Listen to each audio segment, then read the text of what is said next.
പെൻഷൻകാരോട് BSNL തുടർന്നുവരുന്നത് അവഗണനാ നയമാണെന്ന് BSNL DOT pensioners association.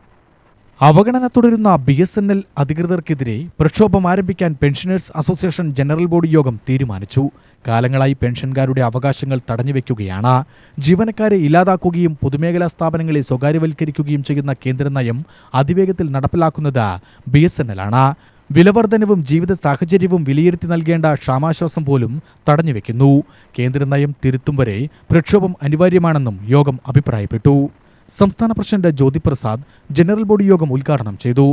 BSNL എന്ന് പറഞ്ഞാൽ telecommunication വിഭാഗത്തിന് BSNL രൂപീകരിക്കുമ്പോൾ അവർക്കൊരു ഫണ്ട് വേണമല്ലോ. അപ്പോൾ 85,000 കോടി രൂപ കേന്ദ്ര ഗവൺമെന്റ് കൊടുത്തിട്ട് ഒരു BSNL കോർപ്പറേഷൻ രൂപീകരിക്കുക ചെയ്തു. അപ്പോൾ കോർപ്പറേഷൻ രൂപീകരിക്കണമെങ്കിൽ ഒരു സാധനം നമ്മൾ വാങ്ങുകയല്ലേ. BSNL കോർപ്പറേഷൻ രൂപീകരിക്കുകയാണെങ്കിൽ BSNL കോർപ്പറേഷന് ഒരു ഫണ്ട് വേണം. അതിൻ്റെ അസറ്റൊക്കെ BSNL കൈവശപ്പെടുത്താൻ പറ്റും. അത് കേന്ദ്ര ഗവൺമെന്റ് 85,000 കോടി ഓൺ ലോൺ ബേസിസാണ് BSNL കൈമാറിയിട്ടുള്ളത്. എല്ലാവർക്കും അതറിയാം. അപ്പോൾ ഈ ലോൺ ബേസിസിൽ തന്നു കഴിഞ്ഞാലുള്ള പ്രശ്നം ഇത് അങ്ങോട്ട് റീഫണ്ടബിൾ, അങ്ങോട്ട് തിരിച്ചു കൊടുക്കണം. തിരിച്ചു കൊടുത്താലേ ഈ അസറ്റൊക്കെ BSNL-ആവും.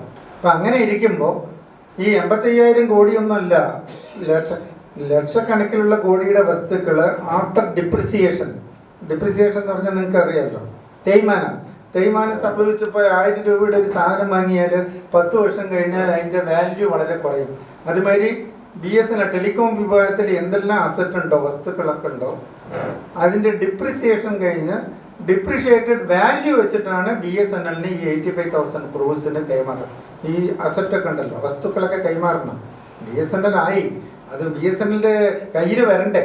അപ്പോൾ 85,000 കോടി ആ വിലയ്ക്കാണ് BSNL കൈമാറ്റം നടത്തിയത്. അപ്പോൾ അത് റീഫണ്ട് ചെയ്യണം കേന്ദ്ര government. Assistant secretary Jawahar Raj അധ്യക്ഷത വഹിച്ചു. K. Karunakaran, M. Rasheeda Ali, K. Rahul, A. Sasidharan, Ramachandran എന്നിവർ സംസാരിച്ചു.